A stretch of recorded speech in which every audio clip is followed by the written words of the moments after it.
It's your resident internet psychic medium, mysticrainn. I just kind of wanted to chit chat, kind of wanted to talk, mostly because this video was kind of inspired spontaneously. And I want to talk to you about boundaries and boundary setting, but then also the intention setting process that's necessary when you're enforcing your own boundaries, and kind of how that may play out in your personal life, because so much of the spiritual journey is really the journey of self, but in the journey of self, you have to get comfortable with claiming self. And you have to get comfortable with claiming what the self wants, what the self wishes, what the self desires, what the self doesn't want. And when you're in that journey, it's inevitable that at some point in time, you're going to have to start setting boundaries. And those boundaries are really going to start popping up with people that you're close to, people that are near and dear to your heart, people that you love, but you're going to have to do it anyway. And those people are probably going to take it hard. And this is already going to be a time for a lot of people where they're kind of purging things in their life that kind of no longer suits them. And with this is going to be people. And a lot of the people that you're going to be getting rid of are going to be people that mean a lot to you. And I felt like it was going to be important to talk about this, because so much of that, when people say, oh, well, get rid of people that no longer serve you, people don't talk about how hard that can be. People don't acknowledge that that's something that's easier said than done, and that it's not always easy to put space in between someone that you love, even though you may feel like it's necessary. And so I felt like it would be a good idea to kind of talk about this and talk about how that can look like in practice, kind of give you what I'm personally experiencing as well, because maybe some of you guys kind of feel like that, but you don't really know what to do.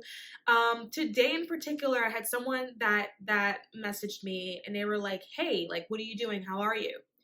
And this particular person kind of always does this in a way that's like, my response will be like, I'm working, you know, my hours. It's not like you don't know my schedule. I'm working. And then that person's response will then be to then go FaceTime me after reading that I'm working. And it happened today. And I remember being really annoyed by that, because even though that person doesn't mean any harm, you're also doing me a disservice. You're not respecting me. I'm telling you I'm working. You understand that it's a priority. Therefore, let me work. Why do you have expectations that I drop what I'm doing in order to accommodate you?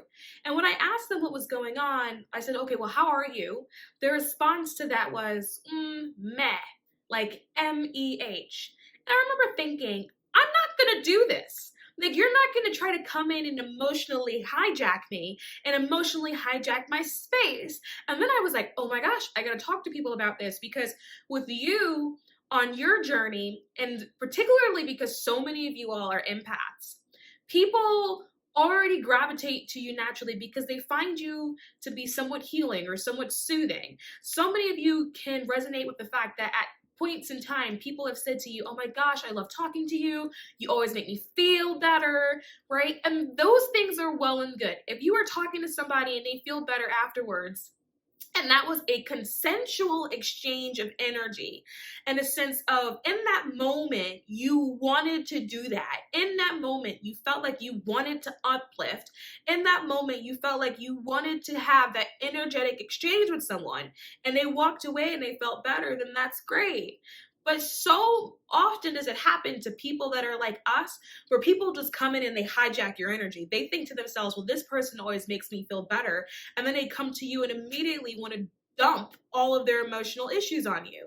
And so today, with that, when I read that message, I was like, you're not going to emotionally hijack me. One, how dare you not respect my boundaries when I told you that I'm working? And then, whilst knowing that I'm working, you want to then try to proceed to force a conversation by letting me know that you don't feel that great today. How dare you not respect my boundaries?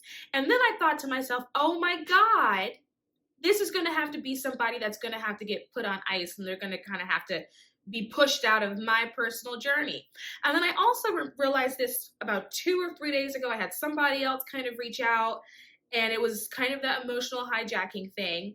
And an emotional hijacking is really when you're dealing with someone who either only talks to you when they're not having a great time, or always talk to you when they're in a bad mood in order for you to lift them up again, you know, or people that you're trying to set boundaries with, but then they don't respect your boundaries, and then they have a way of trying to emotionally manipulate you into feeling bad for wanting your boundaries to be set. So this particular person, who I haven't spoken to in about a month or so, were in their particular feelings, so they were having a bad time, came in, tried to emotionally hijack me, and was like, well, I haven't heard from you in a month. You must have forgotten about me. And I was like, pause. First of all, the phone works both ways. So let me now set a boundary with you and tell you that this behavior is absolutely inappropriate, because what you're trying to do is emotionally manipulate me and make me feel bad. But here's the thing, I understand why. Because normally my response is to say, what's wrong? Because that's my nature. What's wrong? Like, I'm a healer, I can't help it. What's wrong? But these people know that. These people know that if they come to me with something that's wrong, that I have a way of fixing it for them, right? So a month had gone by, you come with emotional manipulation, and then completely unprompted proceed to drop your baggage in a text message this long about how everything is not working out for you. And then my response was simple. I said, oh, that's really interesting, because I've also had a couple bad days myself. And at no point in time did the conversation stop on their end and go, oh my God, how are you? Like, what's going on? Right? And I'm saying this because I know there's going to be so many of you that feel like people come to you when they need something, but they never come to you to check on you. They never come to you to check on your well-being.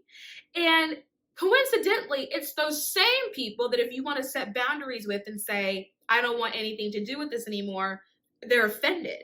All of a sudden, you're the bad guy. Who are you? Who did you become? You used to be someone that was so nice, so friendly, so understanding, and now you're leaving me? What? Now you don't want to be my friend anymore? What? You don't want to date me anymore? That's the thing? What? And they don't understand.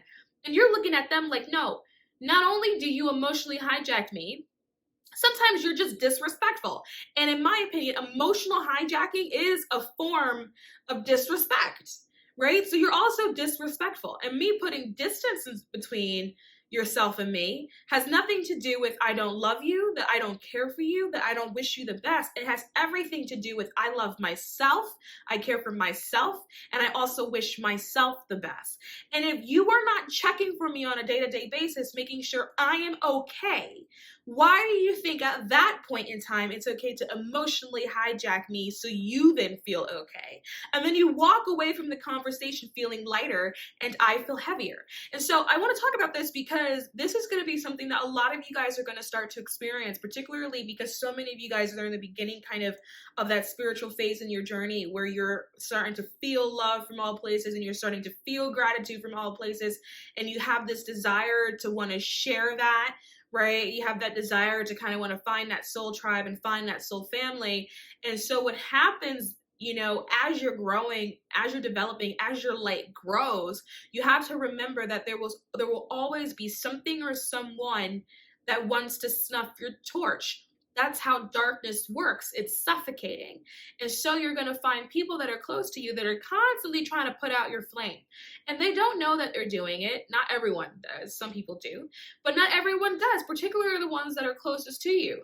You know, they probably do genuinely care about you, but they're so caught up in their own toxicity and their own toxic behavior that they don't necessarily understand that doing it to you not only is wrong, but doing it to you, it affects you more significantly than it would affect somebody else because of how you're wired energetically. Because not only do you feel your emotions, like if you wanted to say to somebody, I don't want you in my life anymore, not only do you feel the sadness yourself because you actually cared about that person, you're also feeling their sadness or their frustration or their anger. So you have a double whammy of emotions. And then so what then happens after that is some people may feel like they've made the wrong decision. And so they let that person back in. They let that friend back in.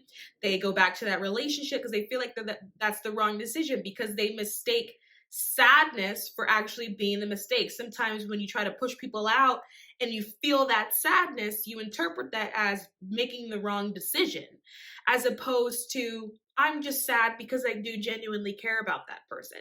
But you can be sad and have boundaries and have people being pushed out at the same time. There's enough space for all of that to be together energetically. Just because you're sad that you've made that decision doesn't mean that you've made the wrong decision. And some people have a tendency to get that mixed up. They feel like if they're making a decision that's in alignment, then surely they must feel good about it. And that's not always the case. Sometimes it sucks because you're still, like, you still have a heart, you're still human, right? You're still human here, so you're still dealing with that aspect of the ego that does feel sadness. And so it's not always going to be an easy journey, but over time you're going to notice that you're going to have to start setting boundaries everywhere. Maybe start setting boundaries in a marriage or with your children, or in a job where you have to be comfortable teaching people how to treat you. And just because you're boundary setting doesn't mean that you're going to feel confident right from the beginning in doing that. It doesn't mean that you're not going to feel nervous trying to stand up for yourself. People say, well, set your boundaries, tell people what it is, yada, yada, yada.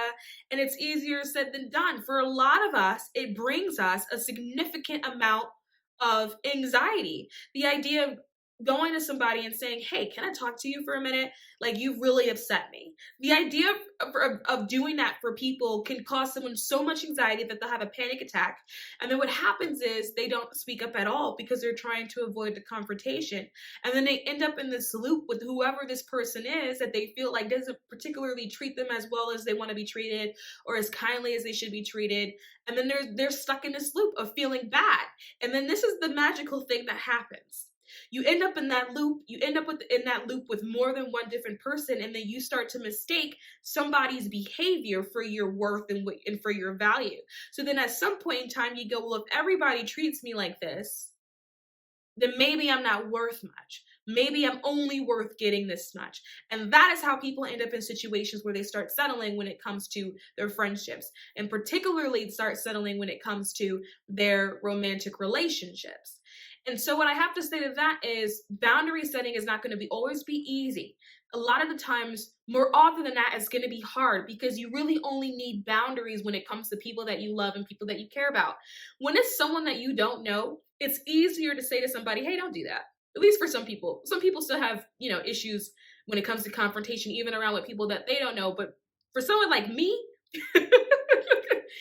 if I don't know you, and you're tap dancing on a last nerve, it's actually quite easy for me to tell you to fuck off, okay?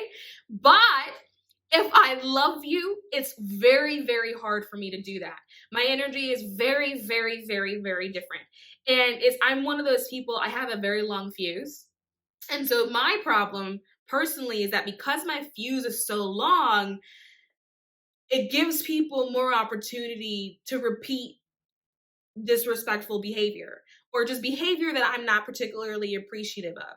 And then I also have a way of communicating where it doesn't always come across as I'm upset. And so when people do things that I don't like, I have a way of telling them kind of how I'm talking to you. So my response is usually like, hey, you did that thing. I don't really like it. Can you not do that anymore? And then they're like, all right, yeah, cool. But because I don't come like emotionally distraught, people don't necessarily always take it as seriously as they would take somebody that maybe came to the situation emotionally distraught. So they think it's a moment in time, right? Or maybe she was in a mood that day, and then so they'll come back and they'll do it the next day and then the next day. And because my fuse is so long, I can take a lot. But when it blows, she blows. Because in that whole period of my fuse, I'm not only thinking about what you're doing that I don't like, I'm now all of a sudden thinking about how much I now all of a sudden don't like you. And then I'm working through that process every single day. So by the time I blow, the reaction you receive is not an immediate reaction. It's not a spontaneous reaction.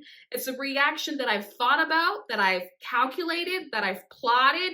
I've already gone through. If I say what I say, how I want to say it, what are the repercussions of that? And I've played through all the scenarios. Is it possible that I may lose this person from my life? Yes, I've played through all those scenarios. And if I still blow, that means I've gotten to the point where I don't care. And that's a dangerous place for me to go to. However, it happens. It's part of my shadow. I'm not ashamed of it. It just simply is, right? But that's for me personally. But everyone has that fuse. No matter if it's like a long one or a short one, everyone kind of has that where it's like that moment of she blows. But I also feel like you owe it to yourself to feel the need to speak up for yourself even before you blow, for you, not for them, not so they can hopefully understand you. Or they can hopefully see where you're coming from. But more so for you and your own self-respect. In order for people to respect you, to respect your boundaries, they have to first see that you respect them too. And so if you create a relationship where it's constantly a state of, don't do that, you're going too far, you're flirting with that line, people start to understand, okay, that person has a line there, better not come close to it. And so I always find that for me, it's really funny because this has a way of playing out in my professional life. People that meet me always think that I'm incredibly intimidating, particularly in my professional life. I'm very aware of it. I don't particularly care about the fact that I have that demeanor. Anyway, I actually find it kind of entertaining. But I always notice that in my professional life, when I say something or when I speak or when I give a certain look, people are always like, oh, like I'm getting too close to the boundary. And I always find that people have a tendency to retreat. They have a tendency to withdraw, right? They're like, oh God. And it's really fascinating to see how professionally people actually hesitate to give me problems. And a few people that do give me problems always will get some type of reaction from me, because professionally I don't like knowing that you're trying to see how far that you can go, right? Because for me, there's a difference when it comes to like you overstepping my boundary on accident and then you flirting with my boundary to see how far out it is. Those are two different things. If you do it on accident, that doesn't upset me because, again, I have a long fuse and I can see that you didn't mean to do it. So it's not like an automatic, oh, I'm angry or I'm mad at you or anything like that. I'm like, hey, and if I can see that you understand immediately that you've crossed something, if I can see the understanding, even if you don't apologize, because I can still see it, right? Internet psychic. Then I'm not bothered by it because I can see that there was a reflection moment where you realize that you shouldn't have done what you've done. But if I see you flirting with it, trying to figure out how far you can push it, is the moment that we're going to have a problem, because at that moment, you've mistaken me for a fool. And now we're going to play the game, right? Which you're always going to lose. I didn't drop $150,000 on law school in order to lose that game. And so, but in my personal life, I find that the boundary with people is different because I am naturally warm-hearted. When people meet me in person, people have a tendency to say, oh, she's so sunny. She's a little scary, but she's really sunny, right? People oftentimes are very conflicted when it comes to how they feel about me because they gravitate towards me and they're drawn to me. But there's this, people have told me that I have a presence. And so there's this weird sense of intimidation that they have, which is really interesting because I don't actually go around trying to intimidate anybody, but people are intimidated by what they come across with. And I just think it's just the energy and my kind of energy field. I think my energy field is quite strong and penetrating. And then also just kind of like if anyone ever saw my birth chart, I'm also in Aries rising. I'm a 1 life path number. And so just also like cosmos wise, like my energy is definitely set up a certain way. But in my personal life, when people get a little bit closer to me because they see how generous I am, they have a tendency to want to flirt because I'm near and dear to them. They think they can get away with more. They can get away with more all the time. And this is something that you guys also probably experience as well, where you'll say to yourself, why is it that it's always the ones that are closest to me that always seem to be the ones that betray me, that betray my trust, that always let me down, that always leave me disappointed? And that's just like this innate human thing where people think that they can get away with more because they feel like they know you better. And so when you start establishing boundaries, you're going to notice that it's going to be really, really hard, particularly with people that are close to you. Family, like for a lot of people, family is going to be a huge boundary that's going to have to be set. That's going to require for a lot of people to maybe not be on speaking terms with some people in their family for a period of time. not because you're mad at them or you hate them, but because they need time to process the boundary. So if anyone has ever noticed, maybe you've been in a situation with someone in your family where you said to them, no, stop, like that's completely unacceptable. You may have noticed that you would have gone through a talking or a non-talking phase. And like that non-talking phase is more for them to process the fact that someone that they didn't think they needed to have a boundary with has now set a boundary. For them, it's more so of the shock of it all than it is of anything else, and that's what makes them angry. But a lot of times they don't necessarily have the vocabulary that's needed to say, this is why I'm shocked. They just interpret that shock as disrespect, and now all of a sudden you're the person that's disrespectful. And that can be a really bizarre moment to be in, because it can cause you to question yourself.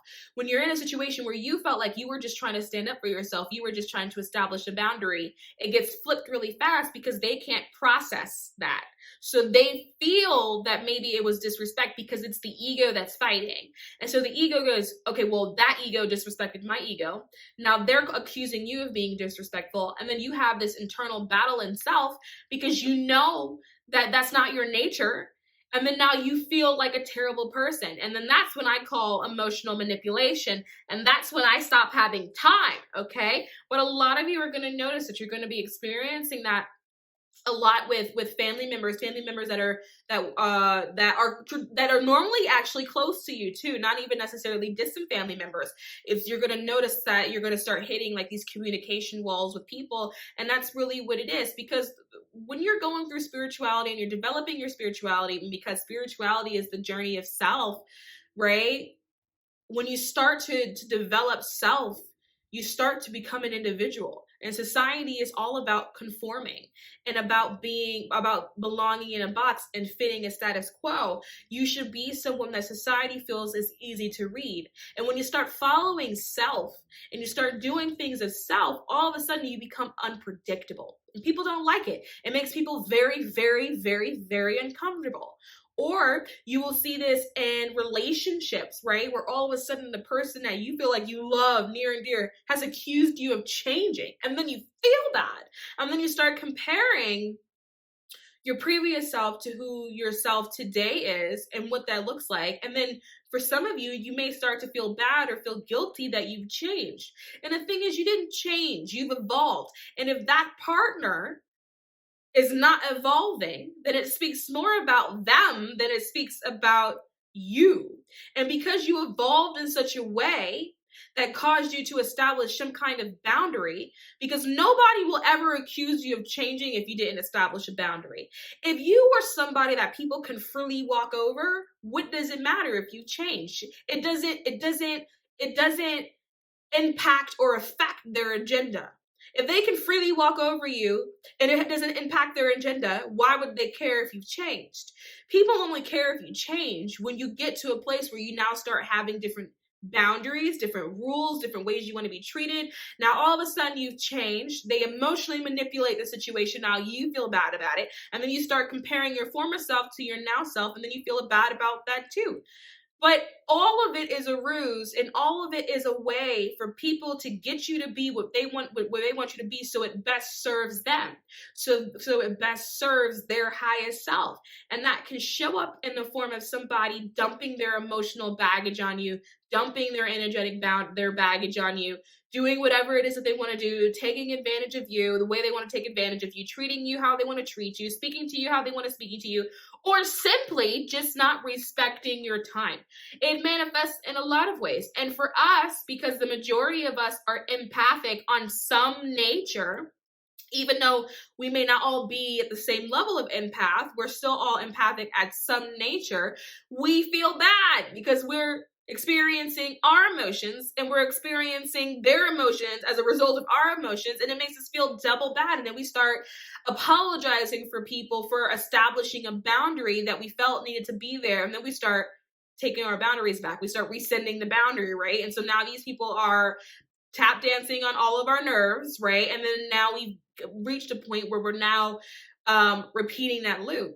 And so And this is seen everywhere. This is a societal thing. You know, society teaches you from a very young age to not only not enforce boundaries, but to also be okay with people trying to take advantage of you. It starts in schooling, it starts in childhood, where you're taught to be the model citizen, right? When you're taught to be the model member of productive society, you learn how to give up your power in those moments. And so when you are on your journey of self and you're on your journey of spirituality, you're really learning how to reclaim that power and find it again. And when you start to find it again, that's when all the boundaries come into play. Because if you ever notice, people that are really, really powerful, and not even just people today, people that you read about in history, former kings and queens, gods and goddesses, they all had boundaries and people respected it, right? And they were all authority figures and they were all powerful. So even if people may not like you establishing a boundary, you doing so is you reclaiming your personal power, which in turn makes you powerful. And as you commit to a life of doing that, you'll start to notice that you will all of a sudden be somebody who starts to become an authority figure, or people look to in an authoritative way, or maybe they start looking to you as a leader because now all of a sudden you have these boundaries that people inherently respect without actually having to ask you what that is. And the reason for that is because it's all energy. If you're someone that has a boundary and you establish it, that's energy. That's a certain frequency. And if you have a certain life where you practice creating a boundary, establishing it, creating a boundary, establishing it, and then enforcing all of those boundaries, you create this really sort of thick energy band that people can sense. And that's kind of, and those sensing of the energy kind of comes across in that way. If anybody is the type of person that people are intimidated by, and I'm going to use that as an example because it's one that I can relate to, right? So if you're the type of person that people are intimidated by, even if you're not trying to be, because I never tried to be, that means that there's this thick energy band that has been reinforced somehow, even if you are not the type of person who tried to reinforce it. And so when people get close to you, when they approach you, they start to feel it because it's in your aura. It's sitting in their aura. So as they get closer to your presence, closer to your auric field, and they start to approach you more, they get more and more and more and more intimidated by you because they're sensing that energy band. And then I also wanted to say about that is that sometimes we feel like that's a bad thing, you know, particularly as women. You know, how many of us as women have heard the term of resting bitch face, or you have a resting bitch face, and we have a way of internalizing that information as meaning that maybe we look uninviting, or maybe we look intimidating or something like that. I don't think that having a resting bitch face is a bad thing. I think that there's something about the energy field that people, when they see it, can feel in an innate way that that person on whatever level commands a certain amount of respect, and should you not give it, that there's going to be a problem. But we have somehow internalized that and gone, okay, well, maybe I need to figure out a way to soften up a little bit. Or maybe I need to figure out a way to not be so intimidating. Or maybe I should change up how I look. Or maybe I should change up how I speak. Maybe I should change my tone of voice. We start feeling like that's a bad thing instead of embracing it and being like, no, well, maybe you should feel a little intimidated. Because what were you trying to do? What was your agenda when you were approaching me that you even felt the need to be intimidating or intimidated? When you look at your stuff, you go, well, I know I'm not that kind of person. Like, I know I'm not a mean person. I know I'm not a kind or an unkind person. I know it's not in my spirit to want to go out and intimidate somebody. So because it's not in my spirit to do that, there is no reason for you to have picked up on that energy. So when people say that, sometimes you have to go, well, what was your agenda when you were approaching me that made you feel intimidated, when I know I'm not actively trying to intimidate you? And if they are someone that doesn't have an agenda, right? Because not everyone does, right? Some people, you know, they're just intimidated by a lot of people because it's social anxiety or whatever, right? If that's you, then I would say at that point, now it's time for you to take a good look in the mirror and start telling and examining all the areas where you lack self-esteem or where you lack confidence. Because if you are the type of person that are intimidated by other people that you see, then that means there's a certain energetic resonance or vibration there that's fighting with your own. And a lot of it is due to our own personal feelings of where we come up short, right? Or where we feel our personal power is. The only way to feel intimidated by someone is to have your personal power be so little that you don't feel like you have enough power or worth to stand side by side with that person. And at that point, you have to ask yourself why. And you don't have to be mean about it. You don't have to chastise yourself, because that's part of the journey. It's the journey of self. And when you're going through the journey of self, you're going to realize there's a lot of things about you, myself included, because I do this, I'm not perfect, where you're going to look in the mirror and be like, holy shit.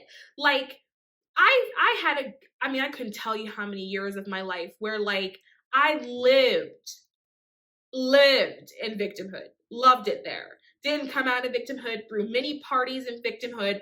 The world was out to get me. My life was inherently unlucky. I remember there used to be a point where I actually had convinced myself that I was born into this world unlucky, and therefore only bad things were meant to happen to me, and that I wasn't going to ever experience anything good. And boy, oh boy, let me tell you, the day I looked in the mirror and I acknowledged that the source of all my problems was me, was not only an incredibly humbling and terrifying experience, but it was also the moment where my life shifted and everything changed. You know, and part of that journey too is going, yeah, like these things happened to me. I experienced all these things in my life. I experienced all this trauma in my life. These things did happen to me. And as a result, I am who I am. And people also mistake the idea of all these bad things happened, and so it changed me. No, it didn't change you. You evolved. And that's what you should do. If you come down here and you're evolving, then and you're not evolving, what's the point of being on an ascension journey? You evolved. You didn't change. And that's okay. But there was an added step to that where not only did I say all those things, I was also like, but those things are not happening anymore. Those things happened to me. Yes, they did. And those things permanently affected me. Yes, they did. But those things are not happening currently. So I understand the reasons for past pain. But if those things are not happening currently, then what are my reasons for current pain? And it was at that moment that I had to look at myself and say, bitch, it's you. You're the reason for your fucking your present pain. It's you. It's all you. And I had to get to the point where I was like, you are now the reason why you're miserable. So what are you going to do about that? There was like a real moment where I was like, if you want to be happy, it's on you, bitch. And if you don't want to be happy, that's on you too. But I really had to allow myself to come out of my victimhood. I had to establish a boundary with self. I had to establish a boundary with my ego, with my shadow side, and tell it that it was no longer able to do that anymore. It was no longer able to run amok. Because when you're in that place, when you are tap dancing all over your own boundaries, when you're not showing yourself self-respect, then how could you be upset for other people doing the same? You see, like, energy is really interesting, because like energy attracts like energy. You'll notice that the moment you start feeling like you love yourself is the moment you'll start finding people that love you, that fall in love with you. And when I mean fall in love with you, I don't necessarily mean it has to be romantic. You'll start finding friends that fall in love with you. You'll start finding acquaintances that are just enamored by you because you love yourself, and love like each other, because like energy attracts like energy. When you start to respect yourself, you'll start to come across people that respect you. And people that don't respect you will be so turned off by your energy, because those energies aren't in alignment. So your energy will fight with their energy. They just won't like you for some reason, and they'll stay away from you, right? Which is what you want anyway, because why would you want someone that's close to you that doesn't respect you anyway? And so part of that boundary journey is also setting boundaries with yourself. And as you set boundaries with yourself, it's easier to set boundaries with other people. But I also want you guys to know that it's going to be a difficult process. Setting boundaries isn't easy. It's not always easy to walk up to somebody with your shoulders back and tell somebody not to do things anymore. Sometimes you feel terrible and you feel sick and your voice is quivering, but that's all part of it. It doesn't matter as long as you set that boundary, because the boundary is the power. That's your personal power. And if you start using your power and you start using your personal power, then it makes you more powerful, right? So anyway, that's a little food for thought. That's my little ramblings. But I hope that's helpful for some people, and it gives you another perspective on how to look at things and how to look at kind of boundary setting, because it's going to be a really important phase and part of your spiritual journey. It's going to be a little bit difficult because people are going to look at someone that they interpret to be really spiritual, really kind, really loving, or whatever, and you are all of those things, but you are also not a fool, and thou shalt not treat me as one, right? And it's okay to walk with that energy, because if you feel like you're one of the ones that are here to serve, that's a big job. That's a big job to come down and choose to serve. Over my dead body, literally, do you think I'm going to serve and you're just going to disrespect me because you feel like it was fun to do that day? That's not what we're going to do. I'm not going to be walking around treating people kindly because I feel like personally it's a part of my service, and having you be unkind to me, that's not acceptable behavior. And so, there needs to be that balance. And that's also another thing to touch on too, because balance. It's all energy. How do you expect I have to choose my words carefully here because I wanted to say like the best version of self, but like, what does that mean? Because no one's perfect, right? But let's just say if you're trying your best, let's do that. I don't want to say best versions of self because I don't think I really believe in that. Like, what's best versions of self? And I feel like that's kind of something that you're striving for. Why? Not that it's not attainable, but who gives a damn, right? But if you're just trying to be a little bit better every day, why do you need that energy? It's not balanced. You know what I mean? It doesn't help you do whatever it is that you do. And as you keep growing, as you keep evolving and stepping into your power, because that's what boundary setting is stepping into your power, people that feel powerless naturally won't like it because it conflicts with their own energy. And those people are going to be upset with you. They're going to want to stop talking to you because they need a minute to process, right? Or they want to call you selfish or whatever it is that they feel that they need to do in order to process the situation. And I got to tell you, you don't have to accept that behavior too. I regularly say to people, like, look, I don't appreciate this. Like, I'm not mad at you, but you can't do that here. Like, whatever you have going on right now in this moment, you can't do that here. You can't do that in front of me here. Okay. I don't really appreciate it. And people don't like that. People don't want to feel like they were charging towards a wall or charging towards a space that for them is usually open. And then now all of a sudden there's a wall and they smack right into it. That pisses people off. Who wants that? And so you're going to be dealing with those energies, but I just want you guys to know that it's normal. And if you are going and you're doing this and you're reclaiming your personal power, everyone knows that a power grab isn't easy.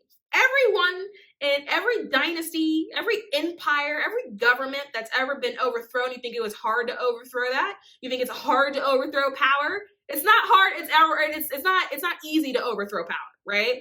It's hard. It's hard as hell. That's why when you're going through the journey of self and you're becoming more powerful, because you have to establish boundaries, and that's what boundaries does. It inherently makes you more powerful because it's self-power. People are going to have this natural reaction to want to overthrow it, but it doesn't mean that they can win. It doesn't mean that they can beat you. And as long as you remember that and you maintain that, then it's easier to keep going, because as you continue on this spiritual journey, you will notice that a lot more boundaries is going to be required, particularly because you are going to be energetically drained so soon and so quickly. And so it's going to require that you set boundaries faster, because it's not like dealing with a normal person that would, like a normal person that would suck you dry. Someone's sucking you dry and your energy goes quick because you're an energetic person, right? It's not like they're leaving you on a half a tank of gas like they would leave anybody else. They're leaving you on empty. And so it's more imperative for you to go through and take those necessary steps in order to establish those boundaries with people. So anyway, I'm starting to get sick of myself talking, and I've also got some sushi that I'm looking at that I really want to eat. So I'm going to go do that. But I love you all, and I hope that that was helpful. Bye.